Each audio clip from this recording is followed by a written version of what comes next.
This is Pastor John Vignes and my wife Julia from Apple Valley, Minnesota in the United States. And I'm going to be preaching the message in English, and Pastor Persis Hannah from India will be translating it into Hindi. सभी को जय मसीह की। और मैं pastor John और मेरी पत्नी Julia के साथ मैं मिनेसोटा से हूँ, और इस वक्त मैं जो है इंग्लिश में जो हमारा सीरीज है द क्रॉस उसको मैं प्रचार करूंगा और पास्टर पर्सिस उसे हिंदी में ट्रांसलेट करेंगे। The title of the message is The Most Valuable Seed in the World. The Most Valuable Seed in the World. और आज का जो वचन का हमारा शीर्षक है, जो वचन है, उसको मैं इस तरह से कहूंगा कि सबसे कीमती बीज इस दुनिया का, सबसे कीमती बीज दुनिया का। I want to say this. The cross is the gospel seed. The cross is the gospel seed. और मैं इसको इस तरीके से कहूं तो ये गलत नहीं होगा कि जो क्रूस है वो एक जो है सुसमाचार का एक बहुत ही कीमती बीज है। जो क्रूस है वो सुसमाचार का एक बहुत ही कीमती बीज है। The message is really about the parable and the sower. Now, the parable of the sower is so important that the Holy Spirit repeated it in 3 Gospels, in Matthew, in Mark, and in Luke. और आज का जो message है ये कहीं ना कहीं दृष्टांत है बोने के बारे में, और ये जो बोने वाला जो दृष्टांत है वो बहुत ही महत्वपूर्ण है। पवित्र आत्मा ने हमको ये दिखाया है सुसमाचार में, ये तीनों में, मत्ती, मार्क और लूका रचित सुसमाचार में, तीनों में हमको मिलेगा। Every word in the Bible is important, but if the Holy Spirit repeats it twice, it's very important. If the Holy Spirit repeats it 3 times, it's important. It's beyond comprehension. और वचन में जब इस्तेमाल किया जाता है कोई शब्द या कोई बात, वो बहुत ही खास और गंभीर और महत्वपूर्ण होती है। लेकिन यदि वो 2 बार इस्तेमाल किया जा रहा है और यदि वो 3 बार इस्तेमाल किया जा रहा है तो उसका जो महत्व है वो और भी ज्यादा बढ़ जाता है। Jesus is a person who spoke this parable, not an apostle, not a teacher, not a preacher. Jesus gave us this parable. Everything Jesus said in the Bible is very important. In fact, Jesus' words are words of life. The words of Jesus can change your life if you let them.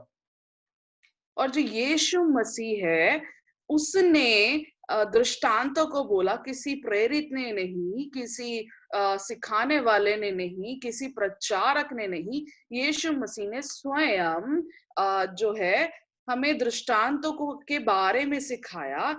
और जो कुछ यीशु मसीह ने Bible में, पवित्र शास्त्र में हमको सिखाया है वो बहुत ही महत्वपूर्ण है। और यीशु मसीह का जो शब्द है वो जीवन का शब्द है, और जो यीशु मसीह के द्वारा बोले गए शब्द हैं वो आपके जीवन को बदल सकते हैं यदि आप चाहे तो। Listen to Jesus as he spoke the parable. This is in Mark chapter 4, verses 3 through 9. Hearken, behold, there went out a sower to sow. And it came to pass as he sowed, some fell by the wayside, and the fowls of the air came and devoured it up. And some fell on stony ground, where it had not much earth. And immediately it sprang up, because it had no depth of earth. But when the sun was up, it was scorched, and because it had no root, it withered away. And some fell among the thorns, and the thorns grew up and choked it, and it yielded no fruit. And others fell on good ground, and did yield fruit that sprang up and increased, and brought forth fruit, some 30, some 40, and some 100. And he said unto them, He who has ears, let him hear. और आइए हम एक वचन को देखते हैं, मरकुस रचित सुसमाचार उसके 4थे अध्याय में 3रे वचन से लेके हम इसको पढ़ते हैं। सुनो, एक बोने वाले बीज बोने निकले, बोते समय कुछ मार्ग के किनारे गिरा और पक्षियों ने आकर उसको चुग लिया। कुछ पथरीली भूमि पर गिरा जहां उसको बहुत मिट्टी ना मिली, और गहरी मिट्टी ना मिलने के कारण जल्द उग आया। जब सूर्य निकला तो जल गया, और जड़ ना पकड़ने के कारण सूख गया। कुछ झाड़ियों में गिरा और झाड़ियों ने बढ़कर उसको दबा दिया और वह फल न लाया, परंतु कुछ अच्छी भूमि पर गिरा और वह उगा और बढ़कर फलवंत हुआ, कोई 30 गुना, कोई 60 गुना और कोई 100 गुना फल लेकर आया। तब उसने कहा, जिसके पास सुनने के लिए कान हो वह सुन ले। Jesus started the parable of the sower by saying, hearken, behold. In today's terminology, Jesus was saying, listen up. I have something very important to say to you. Listen up.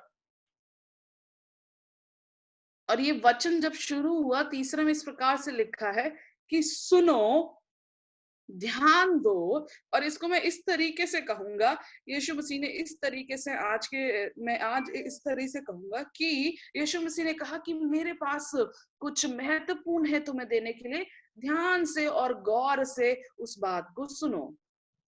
In verse 9, Jesus went on to say, he who has ears to hear, let him hear.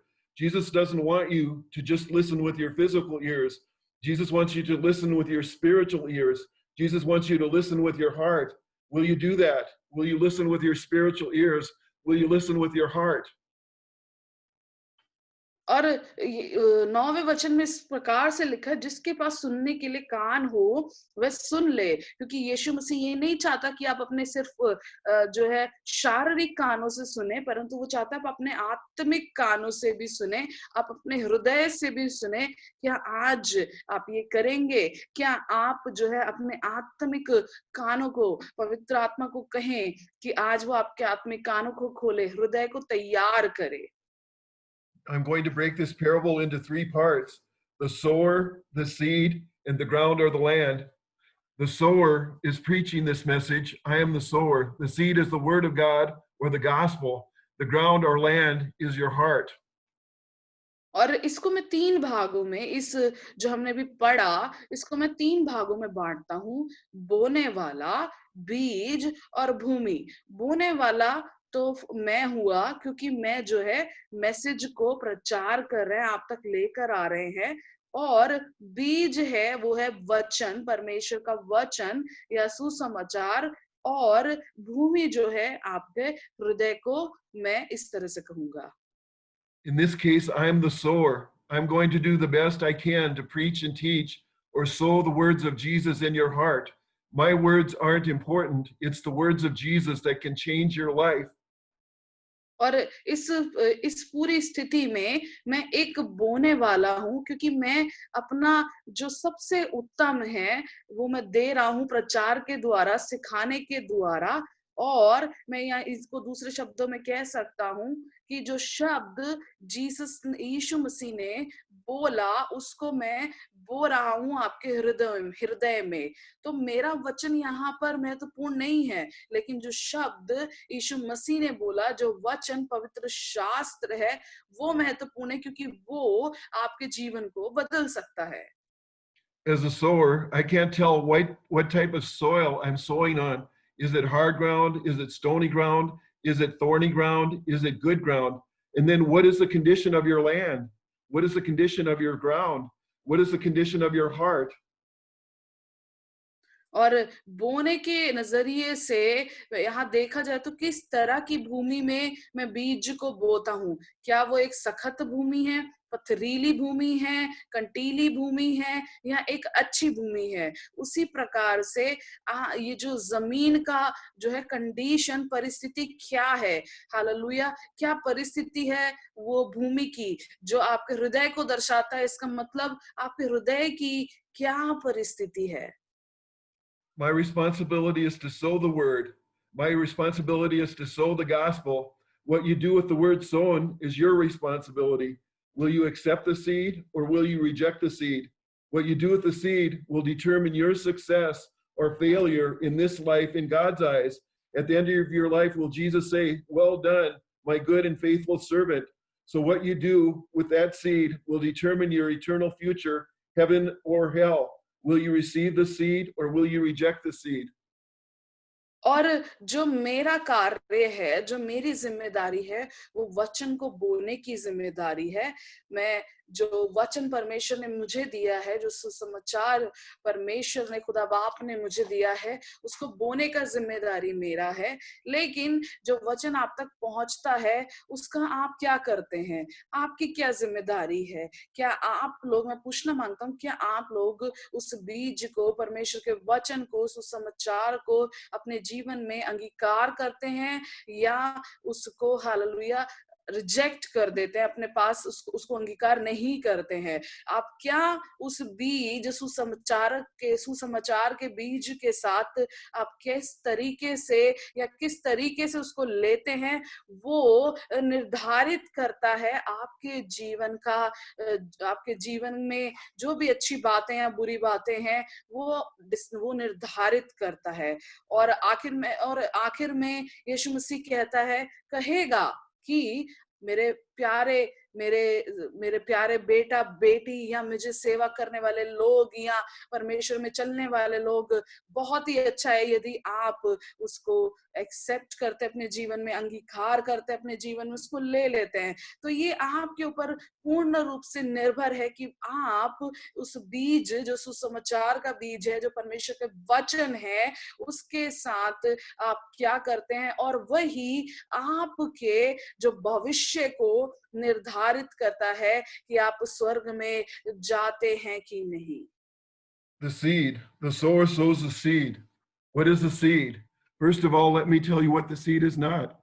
It is not a positive thinking seed. It's not a you are a champion seed. It's not a you can do anything you want seed. It's not a money or a greed seed. It is not a do not offend me seed. There is no life or salvation in these false seeds. और जो बीज है वो क्या होता है, लेकिन मैं सबसे पहले बताऊंगा बीज क्या नहीं है। हम बात करेंगे इस पर कि बीज क्या होता है, लेकिन सबसे पहले मैं आपको बताना मांगता हूँ बीज, कौन से बीज नहीं हो सकते हैं। सबसे पहले आपकी अच्छी सोच एक बीज नहीं हो सकता, आप बहुत ही महारत हासिल किए हुए एक व्यक्ति, वो बीज नहीं है। और आप सब कुछ कर सकते हैं, वो भी एक बीज नहीं है। आपका पैसा, आपकी पदवी एक बीज नहीं है। और कोई भी बात है जो आपके जीवन में अच्छी है, वो कोई बीज नहीं है। कोई भी आपके द्वारा किया हुआ अपने काम, वो बीज नहीं है या नहीं हो सकते हैं। The seed is the word of God. The seed is a gospel seed. What is the gospel? Many say the gospel is the good news that God wants you to be rich and powerful and famous. Is that the gospel? No. The gospel is that Jesus came into this world. He died on the cross for your sins and he rose again. That is the gospel. That is the good news. There could be no better news than Jesus died for our sins so we could be saved. और जो बीज है वो केवल और केवल परमेश्वर का वचन है, वो सुसमाचार है। और सुसमाचार क्या है? सुसमाचार अच्छा समाचार है, ये हम सबको मालूम है। लेकिन वो अच्छा समाचार कैसे है? बहुत जगह पर लोग इस प्रकार से प्रचार करते हैं सुसमाचार के बारे में कि परमेश्वर आपको अमीर बनाना चाहता है, ताकतवर बनाना चाहता है, बहुत ही आपको एक फेमस व्यक्ति बनाना चाहता है। क्या वो सुसमाचार है? तो मैं कहूँगा बिल्कुल भी नहीं।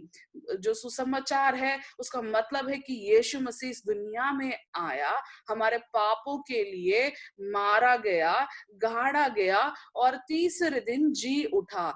ये सुसमाचार है, ये एक अच्छा समाचार है। इसके अलावा और कोई सुसमाचार नहीं है कि यीशु मसीह हमारे पापों के लिए क्रूस पर मरा ताकि हम बचाए जाएं।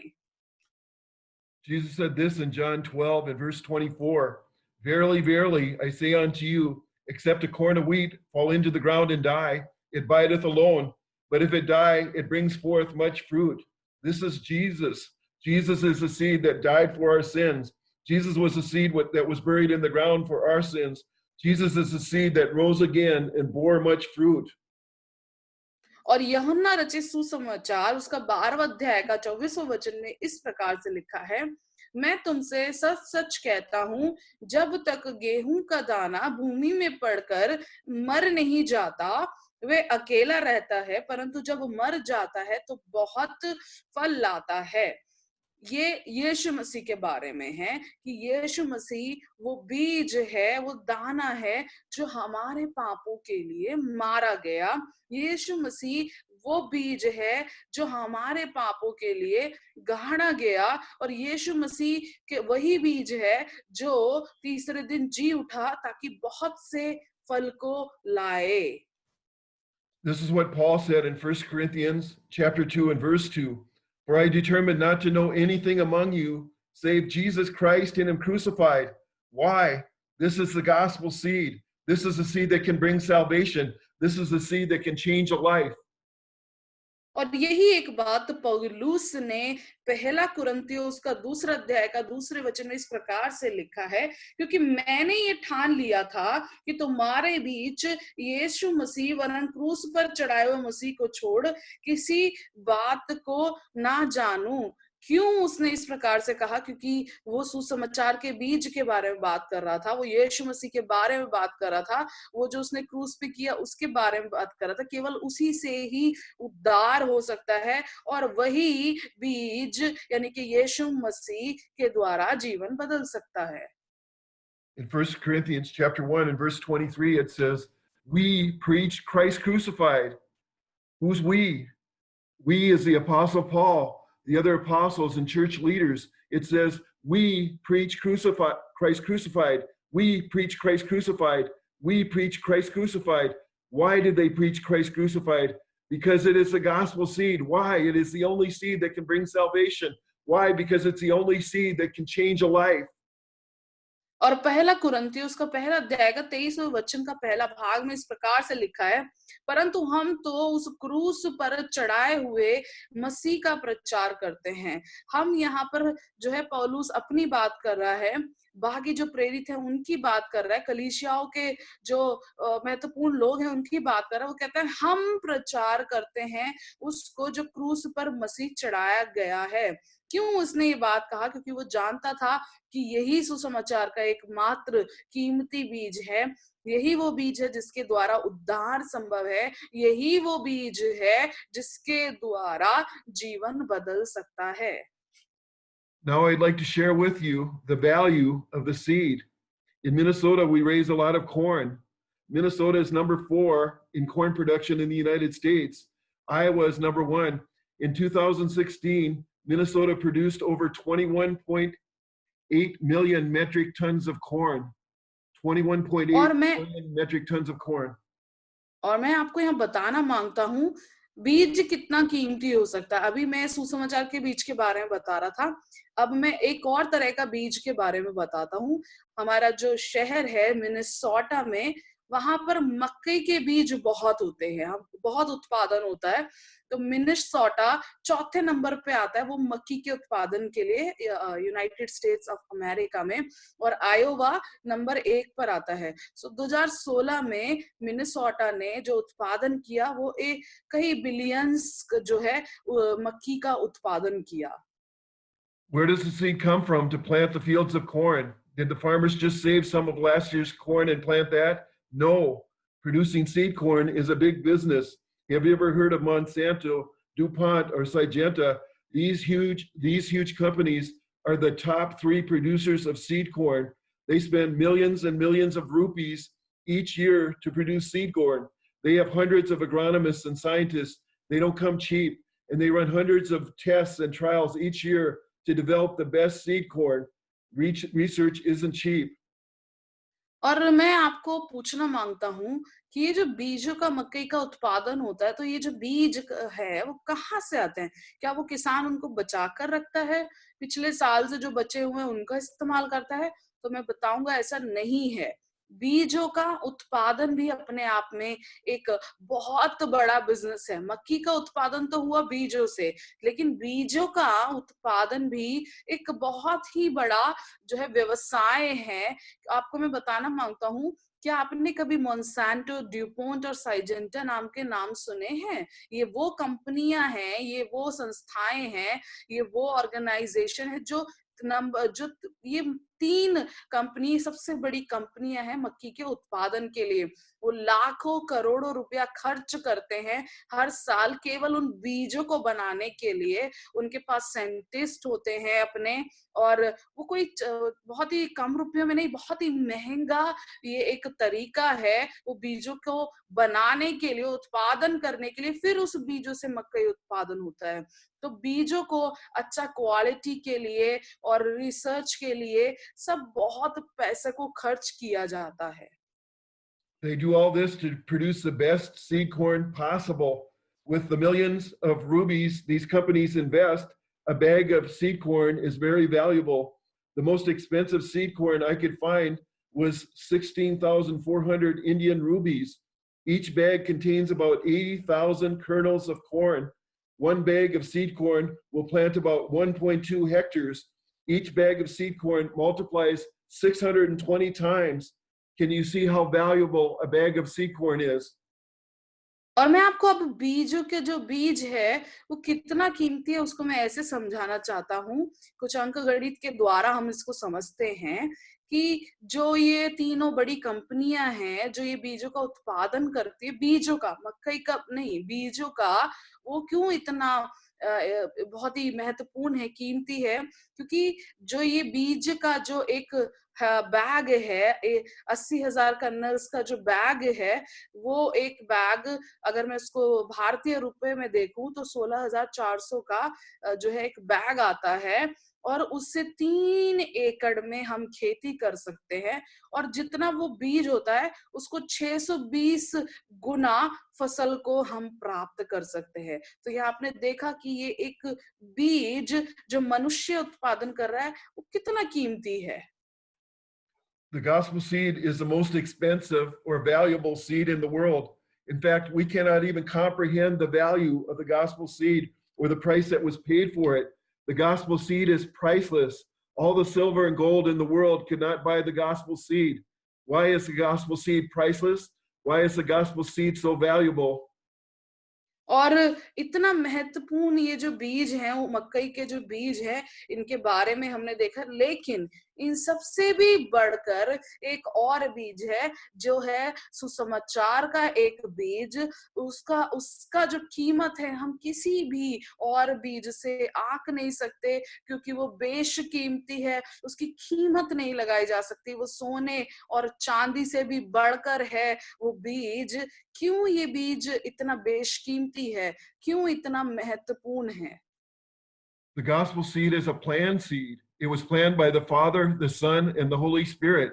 In 1 Peter chapter 1, verses 18 through 20, it says, "For so much as you know that you were not redeemed with corruptible things as silver and gold from your vain conversation received by tradition from your fathers, but with the precious blood of Christ as a lamb without blemish, without spot, who verily was foreordained before the foundation of the world, but it was manifest in these last times for you."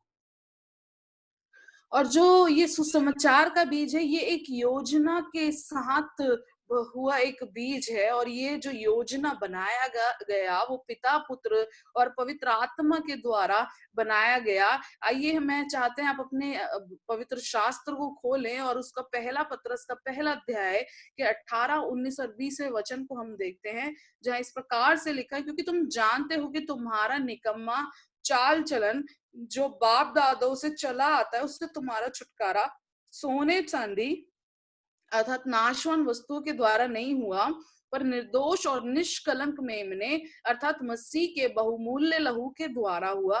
उसका ज्ञान तो जगत की उत्पत्ति के पहले ही से जाना गया था, परंतु अब इस अंतिम युग में तुम्हारे लिए प्रकट हुआ है। The large seed corn companies have large teams of scientists and agronomists. These are some of the most brilliant people. They plan out the research and investments for the next year to improve their seed corn. Think of the gospel seed. It was planned out by the Father, the Son, and the Holy Spirit.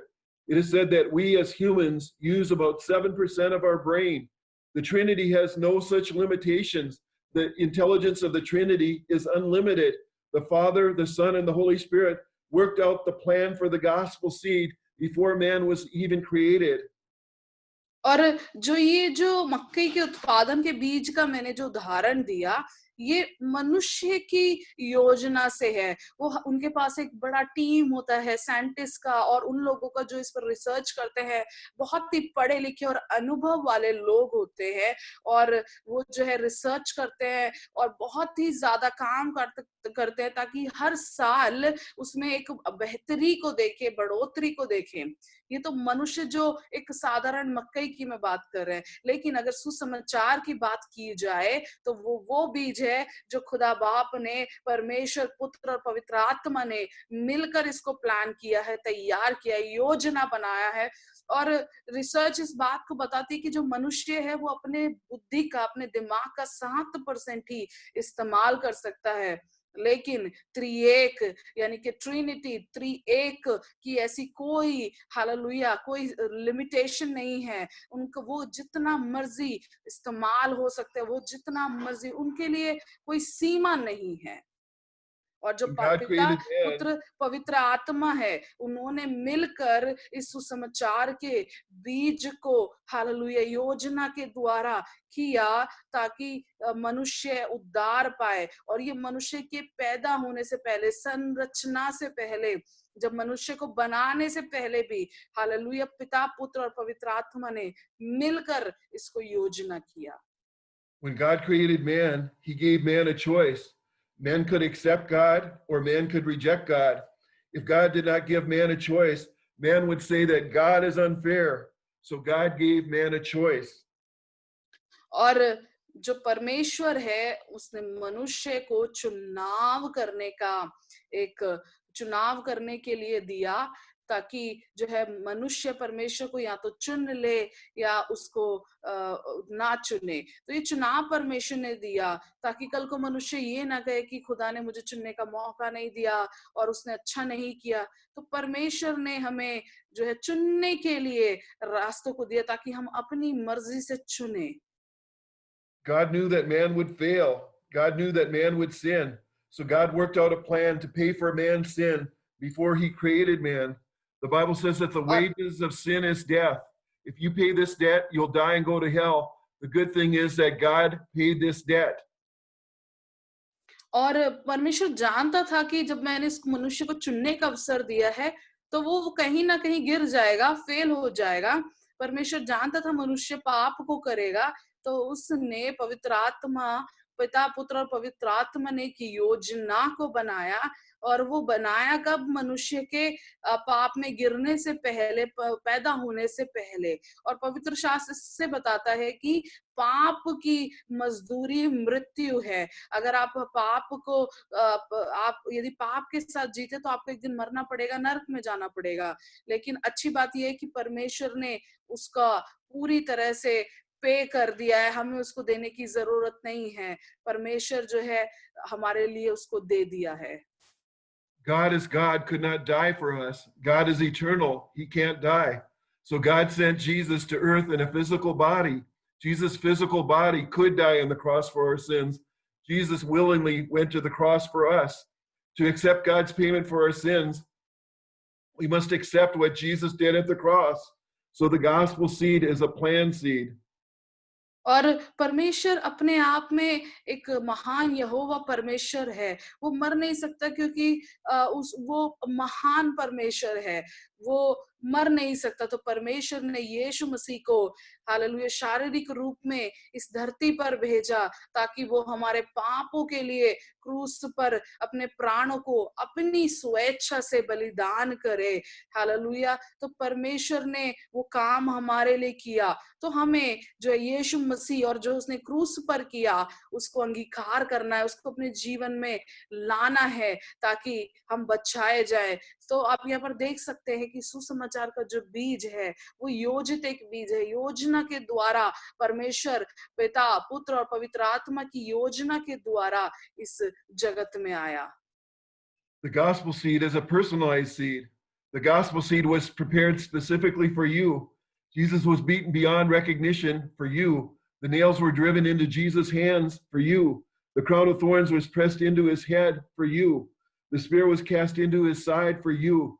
Jesus died on the cross for you. So the gospel seed is prepared specifically for you. और मैं इस बात को इस तरीके से कहूं तो गलत नहीं होगा कि सुसमाचार का जो बीज है वो आपके लिए पर्सनली व्यक्तिगत तौर पे आपके लिए तैयार किया हुआ बीज है। वो कैसे है? क्योंकि यीशु मसीह आपके व्यक्तिगत पापों के लिए पीटा गया, मारा गया, उसके नाखून को नोचा गया, उसके सिर पर कांटों के मुकुट को रखा गया और उसको उसके कपड़ों को फाड़ दिया गया, उसको क्रूस पर चढ़ाया गया केवल आपके लिए। हालेलुया। तो यीशु मसीह का जो यीशु मसीह ने जो कुछ भी क्रूस पर किया है वो व्यक्तिगत आपके लिए किया है। आप देख सकते हैं कि परमेश्वर का जो सुसमाचार का बीज है वो आपके लिए व्यक्तिगत तौर पे आपके लिए और मेरे लिए तैयार किया हुआ एक बीज है। Hallelujah. The gospel seed is a perfect seed. In 1 Peter chapter 1, verses 18 and 19, it says, "For as much as you were not redeemed with corruptible things as silver and gold, but with the precious blood of Christ, as a lamb without blemish and without spot." Jesus was a perfect gospel seed. He did not commit one sin. He was without blemish. He was without spot. If Jesus had committed just one sin, God would not have accepted the sacrifice of Christ on the cross, and there would have been no resurrection. So the gospel seed is a perfect seed. और ये जो सुसमाचार का जो बीज है ये एकदम परफेक्ट बीज है। कैसे? आइए जरा हम पढ़ते हैं पहला पत्रस के पहले अध्याय में 18 और 19 में जब लिखा गया हम उसको पढ़ते हैं कि ये बहुत ही कीमती है, सोने और चांदी से भी कीमती है। और 19वां वचन इस प्रकार से कहता है कि निर्दोष और निष्कलंक में मिले अर्थात मसीह के बहुमूल्य लहू के द्वारा हुआ। तो हम यहाँ पर देख सकते हैं यीशु मसीह एक बिल्कुल परफेक्ट एक बीज है, क्योंकि उसने कोई पाप नहीं किया, उसके अंदर कोई पाप नहीं था, वो निष्कलंक था, उसने एक भी पाप नहीं किया। यदि किया होता तो शायद वो जो बलिदान है वो उसमें एक्सेप्ट नहीं किया जा सकता, वहां पुनरुत्थान नहीं होता। तो यहाँ पर हम देख सकते हैं कि जो सुसमाचार का बीज है वो एकदम परफेक्ट है, क्योंकि उसमें कोई दोष नहीं है, निष्कलंक है। The gospel seed is a finished seed. In John chapter 19 and verse 30, it says, "When Jesus therefore had received the vinegar, he said, 'It is finished.' And he bowed his head and gave up the ghost." The gospel seed is a perfect finished seed. Every seed corn company tries to improve its seed year after year because the seed they produce is not a perfect seed. It's not a finished seed. Improvements can be made year after year, but the gospel seed is a perfect seed, a finished seed. No improvements can be made.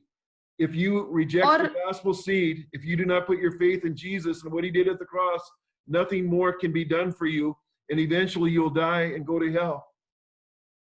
और जो सुसमाचार का बीज है वो एकदम पूरी तरह से तैयार हुआ एक बीज है, उसमें कोई हम बदलाव नहीं कर सकते। जैसा कि मैंने बताया 3 जो कंपनियां थी वो हर साल कुछ ना कुछ उसमें इम्प्रूवमेंट, कुछ बढ़ोतरी, कुछ बेहतरी को करती थी। लेकिन परमेश्वर का वचन यूहन्ना रचित सुसमाचार 19 के 30 में इस प्रकार से लिखा है कि जब यीशु मसीह ने वहां पर कहा कि अब पूरा हुआ और जो है उसने पवित्र आत्मा को हमें दे दिया, तो उसने सब कुछ पूरा किया। उसमें कुछ बदलाव की जरूरत नहीं है, कुछ बेहतरी की जरूरत नहीं है, क्योंकि वो पहले से ही बेहतर है, पहले से ही उत्तम है।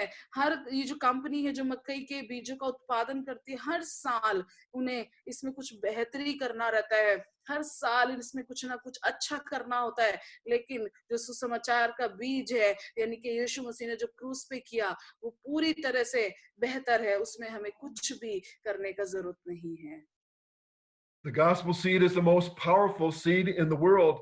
In 1 Corinthians chapter 1 and verse 18, it says, for the preaching of the cross is to them who perish foolishness, but unto us that are saved it is the power of God. Preaching the cross is sowing the gospel seed.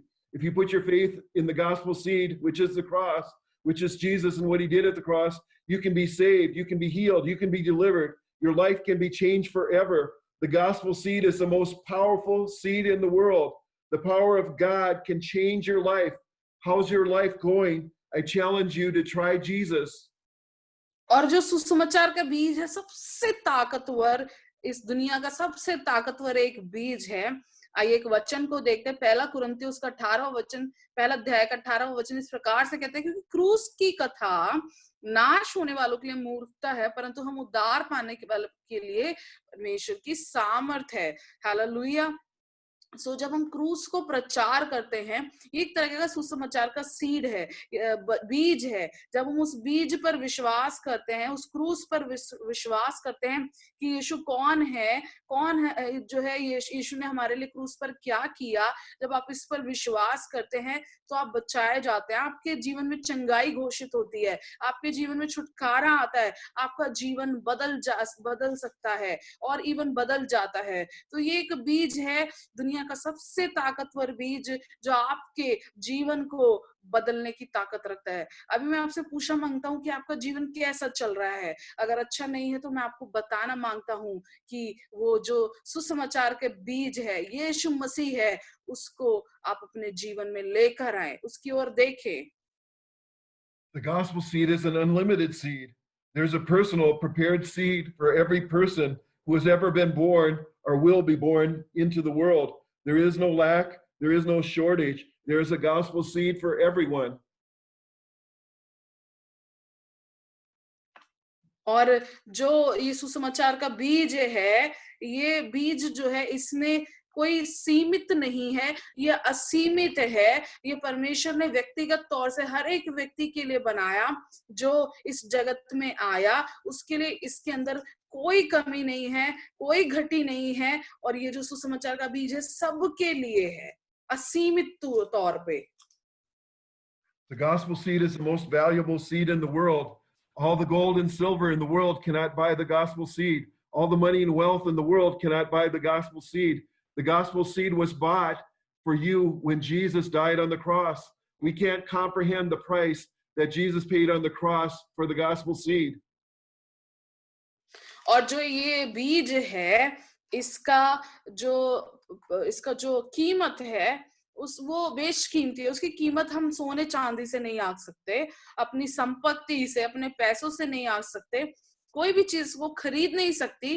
जो सुसमाचार का बीज है, वो जो है यीशु मसीह ने अपने प्राणों को दिया, तब हमें मिला। तो हम उसकी कोई कीमत नहीं लगा सकते, क्योंकि ये जो बीज है हमको परमेश्वर ने दिया। यीशु मसीह ने उसके लिए कीमत को अदा किया। वो कीमत था क्रूस पे अपने जीवन को बलिदान करना। Although the gospel seed is the most valuable seed in the world, the gospel seed is free if you will receive it. In Isaiah chapter 55 and verse 1, it says, Ho, everyone who thirsts, come you to the waters. And he who has no money, come you, buy and eat. Yes, come, buy wine and milk without honey and without price. This scripture tells us that the gospel seed cannot be bought with money. The purchase price is not money. What God asks is the heart of man. और ये जो सुसमाचार के बीज के लिए, ये इतना कीमती बीज होने के बाद भी आप इसको फ्री में ले सकते हैं, फ्री में पा सकते हैं। इसकी कोई कीमत अदा नहीं करनी। इसको कैसे पा सकते हैं, आइए हम देखते हैं। यशाया नबी की पुस्तक में उसको 55वां अध्याय का पहला वचन, इसमें इस प्रकार से लिखा है, आओ सब प्यासे लोगों, पानी के पास आओ, और जिनके पास रुपया ना हो तुम भी आकर मोल लो और खाओ। दाख मधु और दूध बिन रुपए और बिना दाम के ही आकर ले लो। तो ये जो वचन है, ये हमें बताता है कि जो ये बीज, सुसमाचार का जो बीज है, वो पैसों से खरीदा नहीं जा सकता। इसकी कीमत नहीं आकी जा सकती, इसकी कोई कीमत ही नहीं है। लेकिन परमेश्वर क्या देखता है? हृदय को देखता है। The heart is the ground spoken about in the parable of the sower. The ground or the land, the gospel seed must be sown in your heart. Will the ground of your heart accept or reject the gospel seed? What will you do with the gospel? What you do with the gospel seed will determine your future, heaven or hell. What value do you put on the gospel seed that was prepared specifically for you? What will you do with the gospel seed? और जो आपका हृदय है, आपका जो हृदय है, वो भूमि को दिखाता है। जो बोने के दृष्टांत में वो भूमि को दिखाता है। जो भूमि है वो किस प्रकार की भूमि है। तो आपका जो भूमि है मतलब आपका हृदय है, वो इस सुसमाचार के बीज को क्या अपने जीवन में स्वीकार करता है या नकार देता है, और क्या आप इस बीज के साथ करते हैं, वो निर्धारित करता है आपके भविष्य को, आपके अनंत जीवन को। तो जो इसका कीमत है, जो इस सुसमाचार के बीज का कीमत है, बहुत ही बेशकीमती है, इसकी कोई कीमत नहीं है, और ये व्यक्तिगत तौर से आपके लिए तैयार किया गया है। तब मैं आपसे पूछना मांगता हूं कि इस सुसमाचार के बीज का अब आप क्या करेंगे या करना चाहते हैं। The ground or land is the ground of your heart. Let's go back to our example of sowing seed corn. The ground that the seed corn is sown on is very valuable. In 2007 and 2008, the price of a hectare of farm ground went up to 600,000 Indian rupees per hectare in Iowa. Think what a hectare would be worth in downtown Minneapolis or in downtown one of the biggest cities in the world. It would be worth millions and millions and millions of dollars. Have you ever watched the programs on TV of the rich and famous? Their mansions are worth millions and millions. Did you ever desire to be rich? Did you ever desire to own hectares of valuable land? और जो ये भूमि है या जो जमीन है वो आपके हृदय को दर्शाता है। चलिए उसी हम उदाहरण पे वापस जाते हैं मक्की के उत्पादन के लिए। तब हमने मक्की के बीज के बारे में बात करी। अब वो बीज को बोने के लिए जो जमीन चाहिए, तो एक जो है आंकड़े हमको बताते हैं 2007 और 2008 में जहां पर ये मक्की बोई जानी है, वो पर हेक्टेयर 60,000 जो है 6 लाख जो है भारतीय इंडियन रुपी में है, आयोवा में जो नंबर 1 पे आता है। तो आप सोच कर देखिए, अगर 1 हेक्टेयर को अगर हमें मिनेपोलिस में लेना, तो ये मिलियन और कई मिलियंस में आएगा। तो आपने कई बार वो प्रोग्राम देखे जहां पर टीवी प्रोग्राम में दिखाता है आप अमीर कैसे हो सकते हैं, फेमस कैसे हो सकते हैं। वहां पर दिखाते हैं घर हैं, उनके मैंशंस हैं जिनकी कीमत मिलियंस और मिलियंस रुपए, लाखों करोड़ों रुपए हैं। क्या आपकी इच्छा है कि आप अमीर हो जाएं और आपके पास भी ऐसी जो है बेशकीमती भूमि हो? You have land or ground which is more valuable than the most valuable land in the world, the ground of your heart. Not only is the ground of your heart the most valuable possession that you have or own, the ground of your heart is unlimited. You have all the ground or land you will ever need. और मैं आपको बताना मांगता हूँ, यदि आप ऐसी चीजों को देख रहे हैं, बहुत ज्यादा जमीन आपके पास हो, तो आपके पास ऑलरेडी वो परमेश्वर ने मुहैया कराया है, क्योंकि इस दुनिया का सबसे कीमती जो भूमि है वह भूमि आपका हृदय है। हालेलुया! सबसे कीमती भूमि वो आपका हृदय है। वो असीमित है, आप जितना चाहे उसको इस्तेमाल कर सकते हैं और जब चाहे आप उसको इस्तेमाल कर सकते हैं। At birth, God gives everyone land or ground which can receive the gospel seed. In Psalms chapter 33 and verse 15, it says, He fashions the hearts alike. He considers all their works. This means at birth, God gives each person some land, the ground of their heart. The ground of your heart is capable of receiving the most valuable seed in the world, the gospel seed. और मैं आपको बताना मांगती हूँ कि परमेश्वर ने, जब आपने जन्म लिया, तो परमेश्वर ने वो भूमि आपको दिया है, वो जमीन आपको दिया है जिस पर जो है सुसमाचार के कीमती बीज को बोया जा सकता है। आइए एक वचन को देखते हैं, भजन संहिता 33वां अध्याय और उसका 15वां वचन इस प्रकार से कहता है, वही जो उन सबों के हृदय को गढ़ता और उनके सब कामों का विचार करता है। इसका मतलब खुदा बाप ने, परमेश्वर ने हम सबको अपना एक व्यक्तिगत भूमि दिया है। वो भूमि है हमारा हृदय, वो भूमि है जहां पर हम फलों को पा सकते हैं, जहां पर हम जो है सबसे कीमती बीज को बो सकते हैं, और वो कीमती बीज है सुसमाचार का बीज। Hallelujah! To plant the gospel seed in your heart, you must have faith and you must use that faith. You know that God has given you the faith to plant the gospel seed in your heart.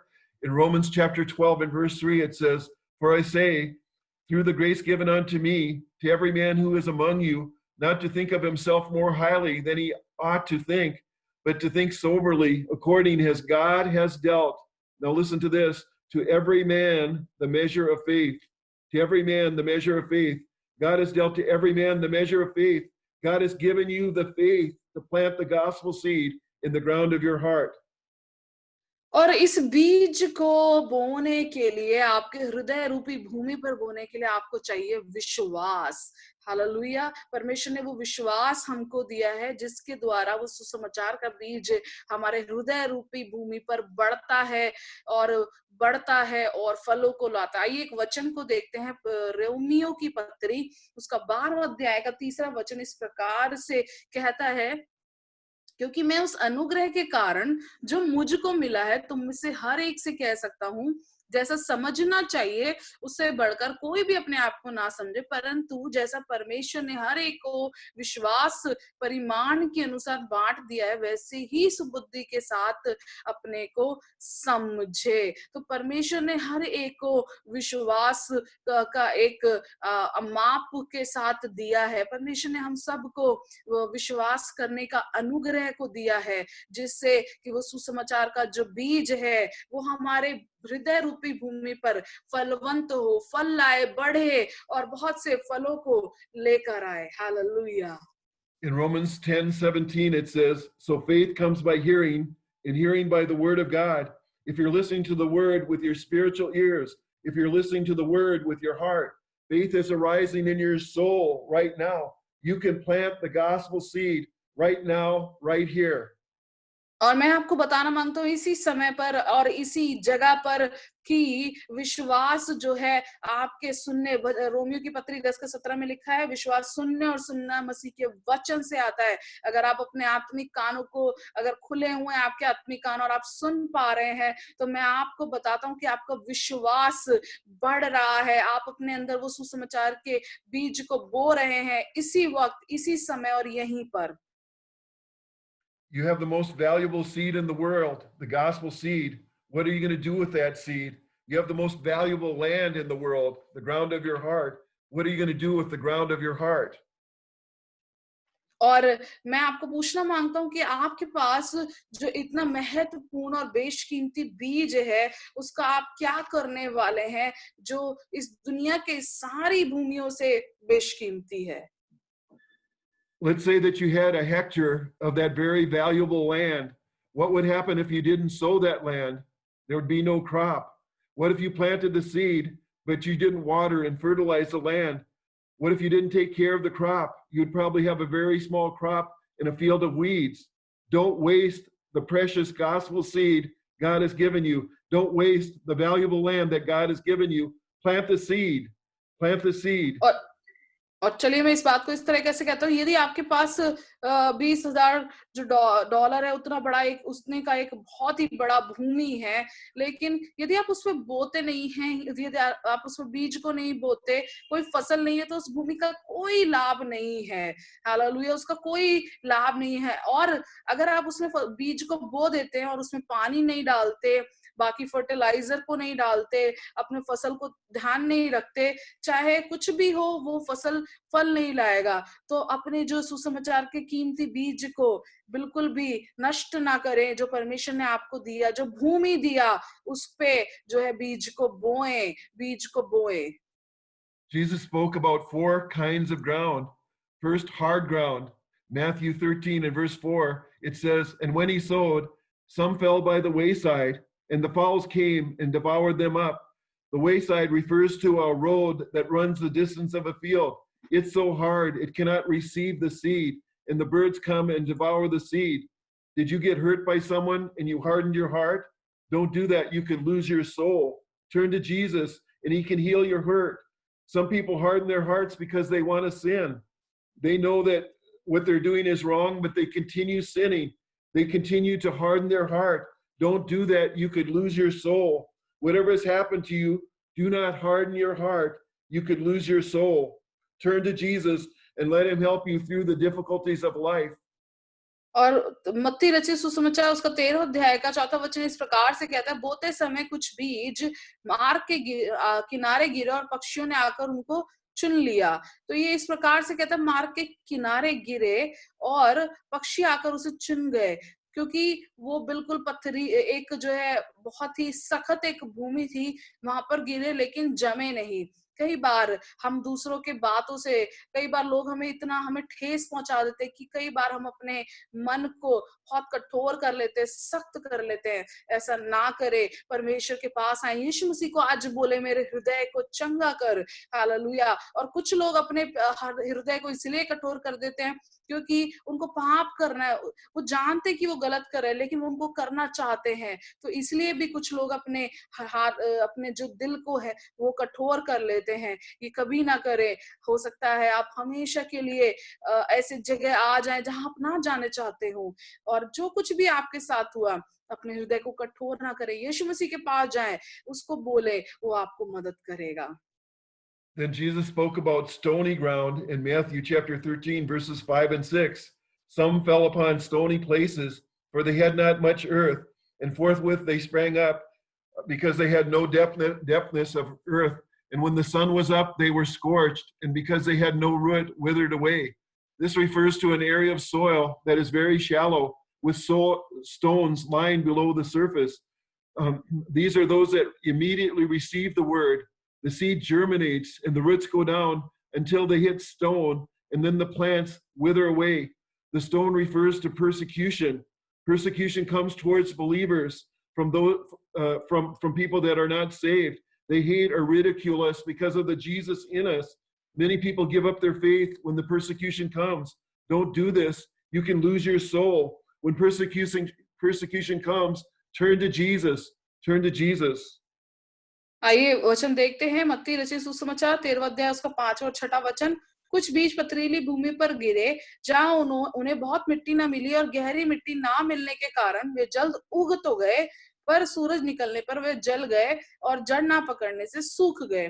तो यहाँ पर क्या है कि हम देखते कि कुछ जो है बीज जम भी गए, लेकिन कुछ जो है सूरज, जब वहां पर पथरीली भूमि थी, कुछ पत्थर ने अटैक किया होगा और वो जो है जड़ जो है उनकी जड़ ना पकड़ने से, जड़ उन्होंने नहीं पकड़ा तो वो सूख गए। कई बार जो ये जड़ ना पकड़ने से विश्वासी लोग हैं, छोटी छोटी बातों में या कोई भी चीज उनके खिलाफ आती है तो वो जो है परमेश्वर से दूर हो जाते हैं। ऐसा कभी ना करें, कभी ना करें। जब ऐसी परिस्थिति आए तो यीशु मसीह की मदद को मांगे।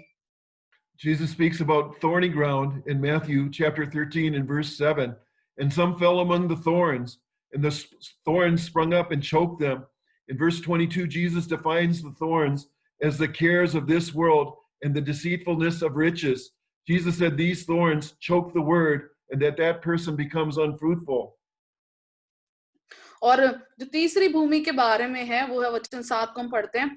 कुछ बीज झाड़ियों में गिरे और झाड़ियों ने बढ़कर उनको दबा डाला। जब हम इसके 22वें वचन को पढ़ते हैं, वहां पर यीशु मसीह ने इसके बारे में बताया, झाड़ियों में जो बोया गया वो ये है कि वचन पर सुनता है, परंतु संसार की चिंता और धन का धोखा वचन को दबा देता है और वह फल नहीं ला पाता।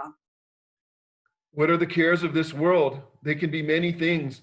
We must care for our family and loved ones. We must make a living, but we must take care. We must take care of the difficulties and trials in our lives. Don't let the cares choke out the word, choke out your spiritual life. Don't be too busy for God.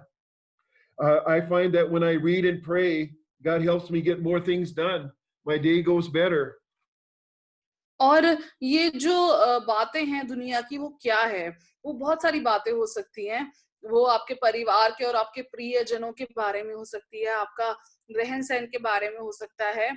तो उसके बारे में ना सोचे, परंतु जब परिस्थितियां या जो हमारे जीवन में समस्याएं जब आती हैं, तो हमें जो है परमेश्वर के और नजदीक जाना है। दुनिया की चिंताओं में नहीं खोना है, दुनिया की चिंता में नहीं पड़ना है, परंतु अपने आत्मिक जीवन की ओर देखना है, परमेश्वर के साथ समय को बिताना है।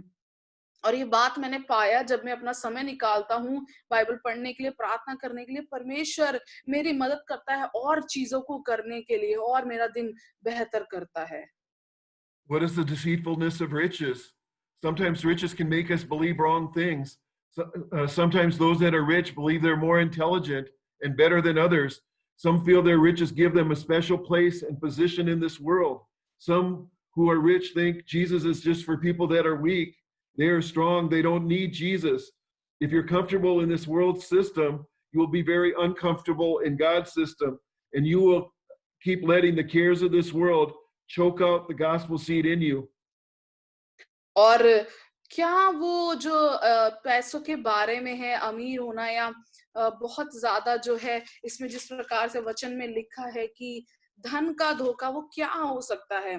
क्योंकि कुछ लोग ऐसा सोचते हैं कि धन जो है जब उनके पास बहुत पैसा आता है तो वो गलत चीज़ों को विश्वास करने लगते हैं और जो अमीर हैं वो सोचते हैं कि हम बहुत ही बुद्धिमान हैं और लोगों से बेहतर हैं और कुछ लोग सोचते हैं कि जो हमारा अमीरपन है, जो हमारा धन है, जो पदवी है, जो पैसा है, वो हमें एक महत्वपूर्ण स्थान इस संसार में देता है। कुछ अमीर लोग या जिनके पास बहुत अधिक पैसा है, वो सोचते हैं कि यीशु मसीह सिर्फ कमजोर लोगों के लिए है। हम तो ऑलरेडी इतना हमारे पास पैसा है, हमें यीशु मसीह का जरूरत नहीं है। सो मैं आपको बताना मांगता हूँ, अगर आप इस संसार के सांसारिक सिस्टम में कंफर्टेबल हैं, तो आप परमेश्वर के सिस्टम में पूरी तरह से अनकंफर्टेबल हो जाएंगे और जो अपने जो चिंताएं हैं उनको अपने ऊपर हावी ना होने दें, उनको जो है आपके जो बीज है सुसमाचार को उसको दबाने ना दें। Jesus spoke about good ground in Matthew chapter 13 and verse 8. But other fell into good ground and brought forth fruit, some 100-fold, some 60-fold, some 30-fold. He who receives the word in good ground will bear fruit. और जो मत्ती रचिसु समाचार 13वां अध्याय उसका 8वां वचन जो है वो इस प्रकार से कहता है, अच्छी भूमि पर गिरा। वचन में लिखा है, पर कुछ भी अच्छी भूमि पर गिरे और फल लाए, कोई 100 गुना, कोई 60 गुना और कोई 30 गुना। सो जो परमेश्वर के वचन को अपने जीवन में हालेलुया एक्सेप्ट करते हैं, अंगीकार करते हैं, स्वीकार करते हैं, वो फलों को लाते हैं। One type of fruit is our growth in Jesus. We should become more and more like Jesus every day. The love of Jesus should flow through us to other people. Another type of fruit comes from sharing Jesus and bringing others to Jesus. God wants us to bear much fruit.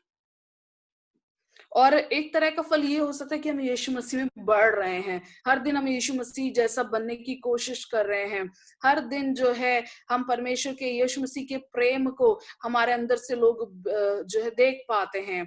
और एक और तरह का जो फल है वो है यीशु मसीह को लोगों के साथ बांटना, लोगों को यीशु मसीह के बारे में बताना, ताकि परमेश्वर और फलों को लेकर आए। You can make a decision to not accept Jesus and go to hell. But do you realize your decision may influence others to reject Jesus also? Do you really want to do that? यहाँ पर मैं आपको बताना मांगता हूँ कि जो यीशु मसीह ने मेरे साथ, मेरे परिवार के साथ, मेरे प्रियजनों के साथ जो है कौन यीशु मसीह को बांटना चाहता है, कौन हमारे परिवार के लिए प्रार्थना करेगा अगर मैं नहीं करूंगा, कौन बांटेगा अगर मैं नहीं बांटूंगा तो। I'm not living my Christian life just for me. I live my life for Jesus, to share Jesus with others. Who will share Jesus और with मैं my family and loved ones if I don't? Who will pray for my family and loved ones if I don't? The reason that I preach and teach is to share Jesus with others. I want everyone to go to heaven.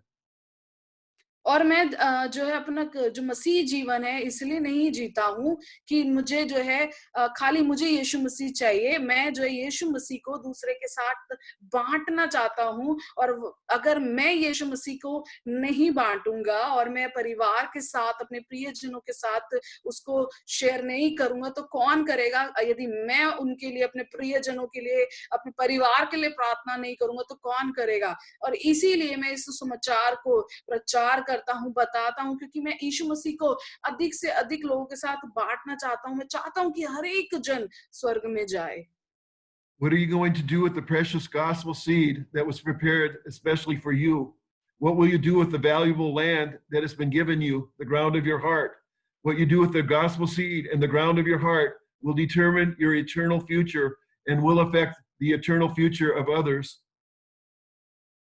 और आपको जो ये जो कीमती परमेश्वर का वचन बीज सुसमाचार का दिया गया है, जो व्यक्तिगत तौर से आपके लिए तैयार किया गया है, आपकी भूमि के लिए बनाया गया है, आप उसके साथ क्या करते हैं निर्धारित करता है आपके अनंत जीवन के बारे में। हालेलुया। और ये अनंत जीवन आपके जीवन का जो है, ये औरों के जीवन को भी जो है निर्धारित करता है। Don't waste the gospel seed. Don't waste the valuable land of your heart. Come to Jesus. Don't waste the gospel seed. Don't waste the valuable ground of your heart. Come to Jesus.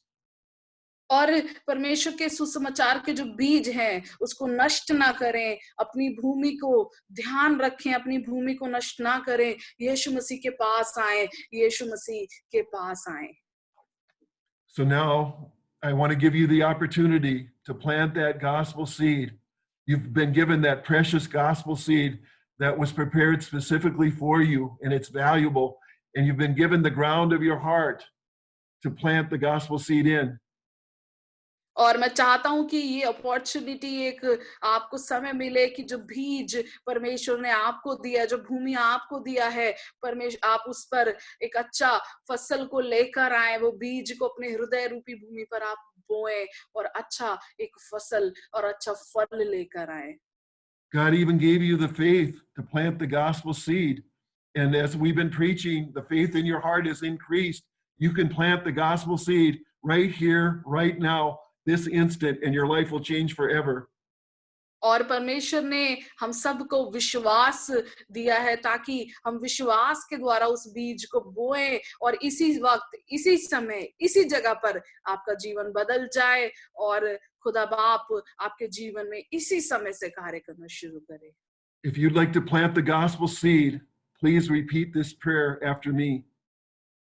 और यदि आप चाहते हैं कि मेरे भूमि पर, मेरे हृदय रूपी भूमि पर वो जो सुसमाचार का बीज है वो रोपा जाए, वो फल लेकर आए, तो आप मेरे साथ ये प्रार्थना कर सकते हैं। Father, I come to you in the precious name of Jesus. पिता, मैं आपके पास आता हूँ यीशु मसीह के प्रिय नाम से। And Jesus, I ask you to forgive my sins, and I invite you into my heart as my Lord and Savior. और पिता, मैं आपसे प्रार्थना करता हूँ आप मेरे पापों को क्षमा करें और मैं आपको अपने जीवन में, मैं आपको अंगीकार करता हूँ, स्वीकार करता हूँ। I do not put my faith in anything that I do, Jesus, but I put my faith in you, Jesus, and what you did at the cross. और पिता, मैं हर एक उस चीज पे विश्वास करता हूँ जो आपने क्रूस पर किया मेरे लिए, ना कि उस पर जो मैं करता हूँ। And I ask you for the gift of eternal life, and I receive it, and I thank you for it. और मैं आपसे वो अनंत जीवन के उपहार को, भेंट को मांगता हूँ, मैंने उसको पाया और उसके लिए मैं आपको धन्यवाद करता हूँ। Jesus, please be the Lord of my life and deliver me from all sin. और यीशु मसीह आप मेरे जीवन के परमेश्वर हो जाएं और मुझे सारे पापों से छुटकारा दें। Amen. आमीन, आमीन। Now